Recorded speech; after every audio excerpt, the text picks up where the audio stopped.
ফুটবলের ঋতুপর্ণা যেন এক নারী শক্তির নাম। দেশের জন্য লড়ে যাচ্ছেন কঠিন যন্ত্রণা বুকে নিয়ে ১.৫ বছর ধরে। ক্যান্সারে আক্রান্ত তার মা বুঝুপতি চাকমা। চিকিৎসা চালাতে হিমশিম খেতে হচ্ছে পরিবারের, তবুও মুখ ফুটে কারো কাছে চাননি কোনো অনুদান কিংবা সহায়তা। রাঙামাটি প্রতিনিধি উচিংছা রাখাইনের পাঠানো ছবিতে অর্ণবাপীর রিপোর্ট। জৌলুস ঝলমলে মকমল রাঙা জয়, চারিদিকে জয়ধ্বনি, পুরো দেশটাই যেন ঋতুপর্ণাময়। জোড়া গোল, বাদ ভাঙা করতালি। এশিয়ান কাপে বাংলাদেশ, এমনকি বিশ্বকাপেরও সুযোগ এনে দিয়েছেন পাহাড়ি উচ্ছল ঝর্ণা ঋতুপর্ণা। কিন্তু কেউ কি জানে কি বেদনার অতল সাগর বুকে চেপে দেশের তরে ঋতুপর্ণা ছুটছেন এমন উন্মাদ সাম্পানে? র্যাঙ্কিংয়ে ৭৩ ধাপ এগিয়ে থাকা মিয়ানমারের সঙ্গে হয়তো হারই ছিল অনিবার্য। তবে পাহাড়ের গিরিখাত আর দুর্গম পথ বেয়ে বিশ্বমঞ্চে দাঁড়ানো ঋতুপর্ণা পুরো গেমটাই পাল্টে দিলেন, লাল সবুজকেও আরও উচ্চতায় নিলেন। তবে কেবল মাঠে নয়, মাঠের বাইরেও আছে এক কঠিন লড়াই। পাহাড় কন্যা পাথরের মতো শক্ত হয়েই লড়ছেন সেই যুদ্ধে, কাউকে কিছুই বলছেন না। এই প্রতিবেদনের আগে হয়তো অনেকেই জানতেন না ঋতুপর্ণার মা ভুগছেন এক কঠিন অসুখে, যার নাম ক্যান্সার। একদিকে কর্কট রোগের যন্ত্রণায় কাতর মা, অন্যদিকে দেশমাতৃকা। কি ভয়ঙ্কর চাপ নিয়ে খেলছেন পাহাড়ি কন্যা, ভাবতেই অনেকের গায়ে কাটা দেবে নিশ্চয়ই। কেবল ঋতু একা নয়, লড়ছে তাদের গোটা পরিবার। তবুও অসুখের মাঝে মুখে হাসি ফুটিয়ে রেখেছেন ঋতুপর্ণার মা। মেয়ের সাফল্যে উদ্ভাসিত এই জননীয় যেন স্রোতোচ্ছল ঝর্ণাধারা।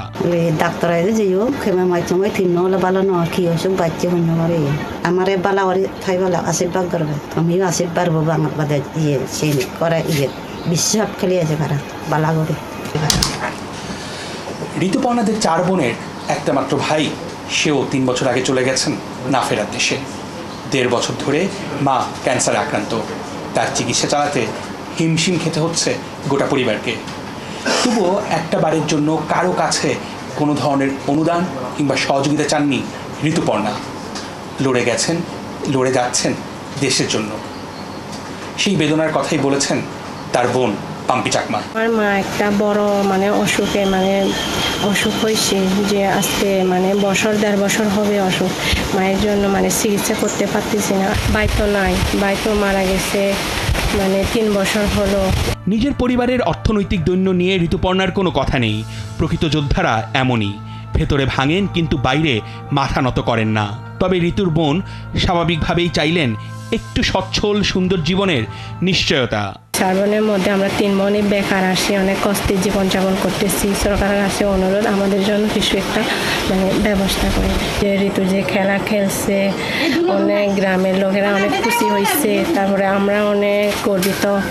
তবে এখানেই ওঠে এক যৌক্তিক ও প্রাসঙ্গিক প্রশ্ন, সবকিছু ঋতুপর্ণাদের মুখ ফুটে চাইতে হবে কেন? দেশকে এশিয়ান কাপে নেয়া, সাউথ এশিয়ার সেরা ফুটবলার হওয়া, দেশের জন্য দিনরাত পরিশ্রম করা ঋতুপর্ণা তো একটি সচ্ছল সুন্দর জীবন পেতেই পারেন। অর্ণবাপী, ৭১।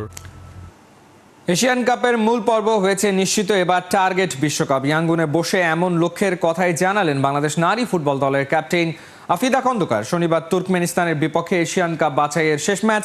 দলে ইনজুরির সমস্যা থাকলেও ম্যাচ জিতে বাড়ি ফিরতে চান ফুটবলার এবং কোচিং স্টাফরা। পার্থবণিকের প্রিভিউ রিপোর্ট। তুর্কমেনিস্তান ম্যাচের আগে মিয়ানমার থেকে পাঠানো বাফুফের ছবি, যেখানে পিটার বাটলার হাঁটছেন, আর এত দ্রুত হাঁটছেন ক্যামেরার ফোকাসও তাকে ক্যাচ করতে হিমশিম খাচ্ছে। ক্যামেরার লেন্স যেন নীরবে বুঝিয়ে দিচ্ছে বাটলারের গতি আর পরিকল্পনার সাথে তাল মেলাতে না পারলে এভাবেই ঝাপসা হয়ে যেতে হবে দল থেকে। তবে বর্তমান যে প্রেক্ষাপট, সেখানে পিটার বাটলারের স্কোয়াড হ্যাপি ফ্যামিলি। শনিবার এশিয়ান কাপ বাছাই পর্বের শেষ ম্যাচ, প্রতিপক্ষ তুর্কমেনিস্তান। আগেই এশিয়ান কাপে কোয়ালিফাই করায় এই ম্যাচ কেবলই আনুষ্ঠানিকতার। তারপরেও ম্যাচ তো ম্যাচই, প্রত্যেকটা জয় এখানে কাউন্টেবল। ফিফা র্যাঙ্কিংয়ের দিকে তাকালে ঋতুপর্ণা আফিদারা কিছুটা স্বস্তি পেতেই পারেন। 2 মাসের মধ্যে এবারই প্রথম নিজেদের চেয়ে পিছিয়ে থাকা দলের মুখোমুখি হতে যাচ্ছেন। এর আগে ত্রিদেশীয় সিরিজে ইন্দোনেশিয়া, জর্ডান, এশিয়ান কাপ বাছাইয়ে বাহরাইন, মিয়ানমার সবাই বাংলাদেশের চেয়ে ঢের এগিয়ে ছিল। যদিও এই 4 ম্যাচে প্রথম 2টা ড্র আর শেষের 2টা জিতে নিজেদের দাপট দেখিয়েছে বাংলার বাঘিনীরা। ম্যাচের আগে ইয়াঙ্গুনে নিজেদের শেষবারের মতো ঝালিয়ে নিয়েছেন ঋতুপর্ণারা। বিশেষ করে গোলকিপার রূপনা ছিলেন সিরিয়াস। মিয়ানমারের বিপক্ষে শেষ মুহূর্তে যে গোলটা হজম করেছেন সেখানে নিজের দোষ না থাকলেও ক্লিনশিট রাখার চান্স মিস হয়েছে, তাই কোচের সাথে পোস্টের নিচে সময় কাটিয়েছেন বেশি। ম্যাচের আগে ক্যাপ্টেন আফিদা খন্দকার দলের জন্য সমর্থকদের কাছে দোয়া চেয়েছেন, একই সাথে স্মরণ করিয়েছেন তাদের লক্ষ্যটা বহুদূর। দলকে তো আমি দেখতে চাই বিশ্বকাপের মঞ্চে, আমাদের সামনে যেহেতু এই সুযোগটা আসতেছে আমরা অবশ্যই এই সুযোগটা কাজে লাগানোর চেষ্টা করব। সবাই ফুরফুরে মেজাজে আমরা ভালোই আজকে ট্রেনিং করলাম। আগামীকাল হচ্ছে আমাদের শেষ ম্যাচ। সবাই যেভাবে আমাদেরকে সাপোর্ট করতেছেন ওভাবে সাপোর্ট করবেন, সামনে যেন আমরা আরো এগিয়ে যেতে পারি, সবাই দোয়া করবেন। শুধু প্লেয়াররাই নন, মিয়ানমারে কোচিং স্টাফরাও আছেন ফুরফুরে মেজাজে। গোলকিপার কোচ মাসুদ আহমেদ উজ্জ্বল জানিয়েছেন দলে ইনজুরির কিছু সমস্যা আছে, তবে সেটা তুর্কমেনিস্তানের বিপক্ষে জয়ের পথে বাধা হবে না বলেই বিশ্বাস তার। দলের পরিস্থিতি আলহামদুলিল্লাহ ভালো, ছোটোখাটো কিছু ইনজুরির সমস্যা আছে যেগুলো আজকে কোচ ওই সকল প্লেয়ারদেরকে রিকভারি দিয়েছেন এবং বাকিরা যারা ছিলেন তাদের নিয়ে আমরা মাঠে কাজ করেছি। এবং আগামীকালকের ম্যাচের ব্যাপারে আমাদের মেয়েরা খুবই সিরিয়াস এবং ফোকাস, এবং আমরা যারা টেকনিক্যালি স্টাফ আছি আমরাও তাদেরকে প্রতিনিয়তই বলতেছি আমাদের টুর্নামেন্ট এখনও শেষ হয়নি, আর আমরা যেহেতু উদযাপনটা এখনও করিনি, ইনশাআল্লাহ আগামীকালকের ম্যাচে জয় দিয়েই টুর্নামেন্ট শেষ করে আমরা উদযাপনটা করতে চাই। ইয়াঙ্গুনে গ্রুপ পর্ব শেষে রবিবার সন্ধ্যা 6:30 দেশের উদ্দেশ্যে রওনা দেবে জাতীয় দল। থাই এয়ারওয়েজের ফ্লাইটে ব্যাংকক হয়ে ঢাকায় ফিরবে রাত 1:25। পার্থ বণিক, 71। সব ঠিক থাকলে অগাস্টেই মাঠে গড়াতে পারে বাংলাদেশ ও তুরস্ক নারী ফুটবল দলের মধ্যকার প্রীতি ম্যাচ। এমন আশ্বাসে মিলল তুরস্কের ফুটবল ফেডারেশনের সভাপতি ইব্রাহিম এতেম হাজি ওসমান ওগলুর কাছ থেকে। শুক্রবার ইস্তানবুলে অবস্থিত টিএফএফ এর সদর দপ্তরে যুব ও ক্রীড়া উপদেষ্টা আসিফ মাহমুদ সজীব ভুইয়া এবং টিএফএফ প্রেসিডেন্টের মধ্যকার দ্বিপাক্ষিক বৈঠক অনুষ্ঠিত হয়। বৈঠকে দুই দেশ ফুটবলের উন্নয়ন ও পারস্পরিক সহযোগিতা জোরদার করার বিষয়ে একমত হন। বৈঠকে ক্রীড়া উপদেষ্টা বাংলাদেশের ফুটবলের সাম্প্রতিক জাগরণ, বাংলাদেশি বংশোদ্ভূত খেলোয়াড়দের জাতীয় দলে অন্তর্ভুক্তি এবং একটি টেকসই ফুটবল ইকোসিস্টেম গড়ে তোলার উদ্যোগসমূহ তুলে ধরেন। এ সময় দুই দেশের নারী দলের মধ্যে প্রীতি ম্যাচের প্রস্তাব দিলে তা লুফে নেন টিএফএফ প্রেসিডেন্ট। একই সঙ্গে তিনি বাংলাদেশের ফুটবল কাঠামো শক্তিশালী করতে কারিগরি সহায়তা, কোচ ও রেফারিদের প্রশিক্ষণ, ক্রীড়া চিকিৎসা এবং অভিজ্ঞতা বিনিময় সহ সর্বাত্মক সহযোগিতার আশ্বাস প্রদান করেন। হারলেই ট্রফি লঙ্কানদের জিতলে টাইগাররা সিরিজে টিকে থাকবে। দ্বিতীয় ওয়ানডের আগের দিন বড় দুশ্চিন্তা দলের ব্যাটিং নিয়ে, তবে এখনও আশা ছাড়েননি তানজিদ তামিম। 3 ম্যাচের সিরিজ, তাই এখনও সিরিজ জয়ের সম্ভাবনা দেখেন এই টাইগার ওপেনার। একই দিকে তাসকিনের খেলার সম্ভাবনা ক্ষীণ ইনজুরির কারণে। শ্রীলঙ্কার কলম্বো থেকে নাইয়ান বিন জসিমের পাঠানো রিপোর্ট। ডক্টর সঙ্গে করে প্র্যাকটিস নেটের পথে চিফ সিলেক্টর। ব্যাটসম্যানদের রোগ সারাতে বাস্তবে তেমনটা সম্ভব হলে নিশ্চিতভাবে তাই করতেন গাজী আশরাফ হোসেন। একটা জয়ের জন্য তৃষ্ণায় কাতর পুরো দল। ক্যাপ্টেনের হাহাকার একটা উইকেটের জন্য। সবশেষ 5 ম্যাচে মিরাজ উইকেট শূন্য। আগের ম্যাচে তাসের ঘরের মতো ভেঙে পড়েছে ব্যাটিং লাইন আপ। দুশ্চিন্তায় টিম ম্যানেজমেন্টের মাথা ভার। লন্ডন উড়ে গেছেন ফিল সিমন্স চিকিৎসার জন্য। ব্যাটারদের রোগ সারাতে ব্যস্ত ভারপ্রাপ্ত হেড কোচ। কঠিন চ্যালেঞ্জের মুখে মোহাম্মদ সালাউদ্দিন। তবে 3 ম্যাচের সিরিজ বলেই এখনো স্বপ্ন দেখছেন ওপেনার তানজিদ তামিম। যেহেতু 3 ম্যাচের সিরিজ, 1 ম্যাচ শেষ হয়েছে, সামনে 2 ম্যাচ আছে। আমরা 2 ম্যাচে চিন্তা করতেছি না, কারণ সামনের ম্যাচটা অনেক ইম্পর্টেন্ট টুর্নামেন্টে টিকে থাকতে হলে। তো সামনের ম্যাচে সবার ফোকাস থাকবে। প্র্যাকটিসটা বলা না করে দিলে আমার কোনো অনেক সমস্যা আছে। প্র্যাকটিস ম্যাচের বোলার না হৃদয়। শান্তর সঙ্গে এই বলে খুনসুটি চলছে। নেটে শান্তর চেয়ে করছিলেন ভালো অফ স্পিন, হাঁটছিলেন কোচ সালাউদ্দিন। ব্যাটিংয়ের পাশাপাশি বল হাতে হৃদয়ের এক্সট্রা সার্ভিস পেলে মন্দ কি? কারণ গুরুত্বপূর্ণ ম্যাচে হয়তো পাওয়া যাচ্ছে না দুর্দান্ত কামব্যাক করা তাসকিনের সার্ভিস। তাসকিন আহমেদ প্র্যাকটিসে এসেছেন দ্বিতীয় ওয়ানডের আগে, কিন্তু নর্মালি যেভাবে আসলে প্র্যাকটিস করেন ঠিক সেভাবে কিন্তু প্র্যাকটিসটা করেননি। একটাই কারণ, তাসকিন আহমেদকে টিম ম্যানেজমেন্ট চায় দ্বিতীয় ওয়ানডেতে একটা ব্রেক দিতে, অর্থাৎ দ্বিতীয় ওয়ানডে না খেলিয়ে তৃতীয় ওয়ানডে থেকে আবার হয়তোবা তাকে খেলানোর একটা চিন্তাভাবনা করছে টিম ম্যানেজমেন্ট। খুব স্বাভাবিক, গোড়ালির ইনজুরিতে তাসকিন আহমেদ ভুগছেন। ঠিক প্রথম ওডিআইতে যেভাবে আসলে তিনি কামব্যাক করেছেন, তারপর তার উপর আস্থা রাখাটাই স্বাভাবিক, কিন্তু একটা বিপদ কিন্তু থাকতে পারে যদি তাসকিন আহমেদ আবারও অতি প্রেশারের ফলে ইনজুরিতে পড়েন, তাহলে লম্বা সময়ের জন্য ছিটকে যেতে পারেন। যার কারণেই দ্বিতীয় ওয়ানডেতে টিম ম্যানেজমেন্ট চিন্তাভাবনা করে রেখেছে, অর্থাৎ ফিল সিমন্স ইংল্যান্ডে উড়ে যাবার আগে বলে গেছেন তাকে যেন একটা বিশ্রাম দেওয়া হয় দ্বিতীয় ওয়ানডেতে। শুধু তাসকিন না, লিটন দাসকেও কি ম্যাচের দিন ডাগ আউটে দেখা যেতে পারে? এলকেডি ম্যাচের আগের দিন আসেননি প্র্যাকটিসে, এই ছবিটা আরও সন্দেহ জাগাচ্ছে। জাকিরকে দেখা গেছে কিপিং গ্লাভস হাতে সিরিয়াস প্র্যাকটিস করতে। প্রশ্ন হচ্ছে, লিটনকে একাদশ থেকে ছেড়ে ফেললে দলের ব্যাটিং শক্তি কি বাড়বে?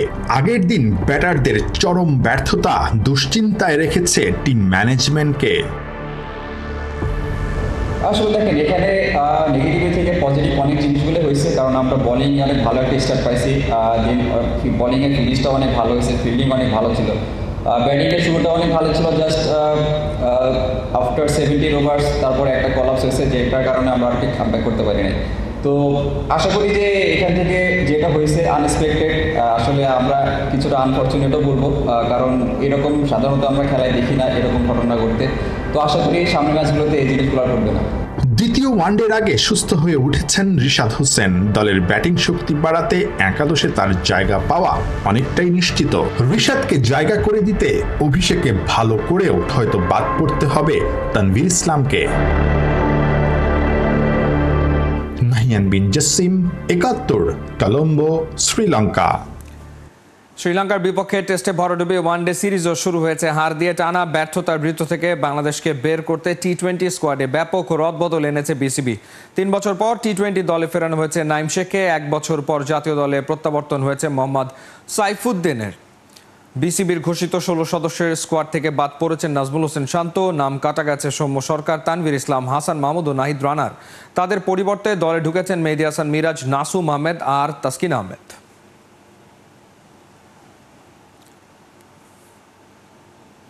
শ্রীলঙ্কার বিপক্ষে টাইগারদের ৩ ম্যাচের সিরিজ শুরু ১০ জুলাই পাল্লেকেলেতে, দ্বিতীয় ম্যাচ ১৩ জুলাই ডাম্বুলা এবং শেষ টি-20 অনুষ্ঠিত হবে কলম্বোর প্রেমাদাসায় ১৬ জুন। লঙ্কানদের বিপক্ষে এখন পর্যন্ত ১৭ টি-20তে মুখোমুখি হয়েছে বাংলাদেশ, যেখানে লঙ্কানদের ১১ জয়ের বিপরীতে বাংলাদেশ জিতেছে ৬ ম্যাচে।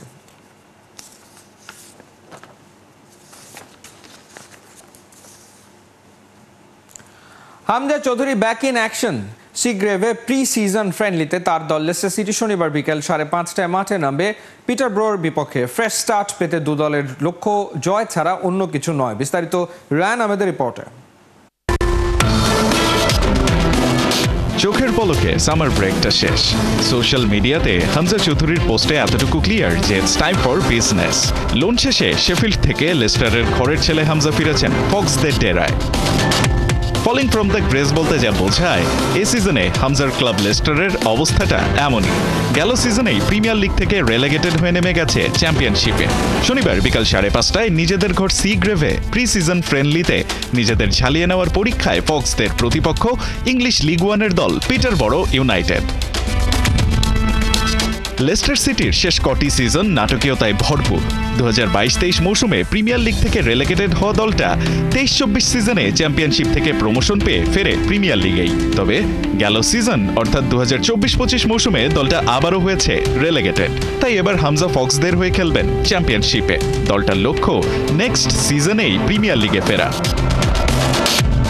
তবে এর মধ্যে আরও নাটকীয়তা জমিয়েছে কদিন আগে দলটার কোচ রুথ ভ্যান নিস্তলরয়ের দায়িত্ব ছাড়ার ঘটনা।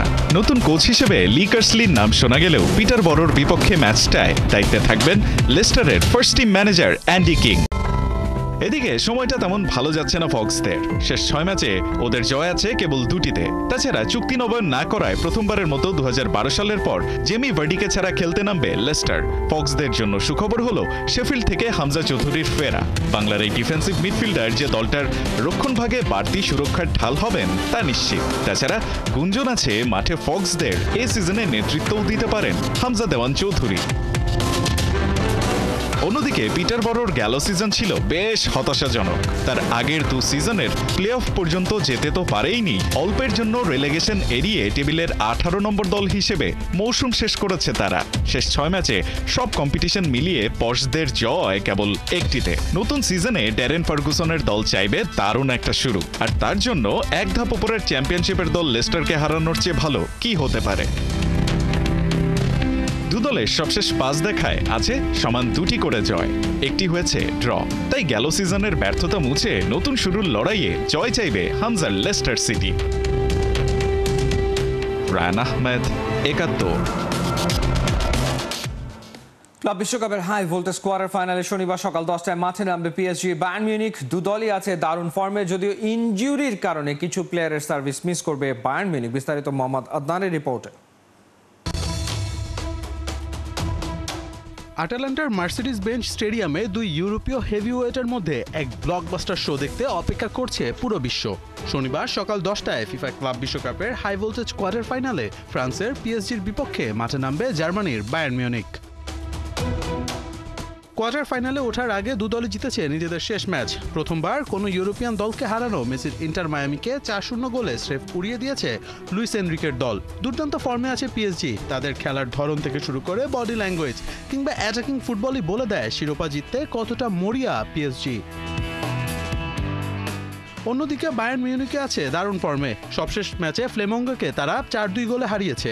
বিশেষ করে বায়ার্নের স্ট্রাইকার হ্যারি কেন আছেন ধরাছোঁয়ার বাইরে। ফ্লেমঙ্গোর বিপক্ষে তার জোড়া গোলেই মূলত জয় পায় মিউনিখ। এছাড়া গোরেস্কা, পালগাররাও মুখিয়ে থাকবে পিএসজির জালে বল পাঠাতে। ক্লাব বিশ্বকাপের দুদলই এখন পর্যন্ত খেলেছে 4টি করে ম্যাচ এবং দুদলই 3টি জয় পেলেও হেরেছে একটি ম্যাচে। পিএসজি বোতাফেগোর কাছে হারে 1-0 গোলে এবং বায়ার্ন বেনফিকার কাছে হেরে যায় ওই একই ব্যবধানে। হেড টু হেডে এখন পর্যন্ত 14 বার মুখোমুখি হয়েছে দুই দল, যেখানে বায়ার্নের জয় 8 ম্যাচে আর পিএসজি জিতেছে 6 ম্যাচে। বায়ার্ন অবশ্য এই ম্যাচে আলফান্সো ডেভিস এবং লিওরো সানের সার্ভিস পাবে না। কোম্যানও আছে সন্দেহর তালিকায়। অন্যদিকে পুরোশক্তির দল নিয়ে মাঠে নামবে পিএসজি। মোহাম্মদ আদনান, 71।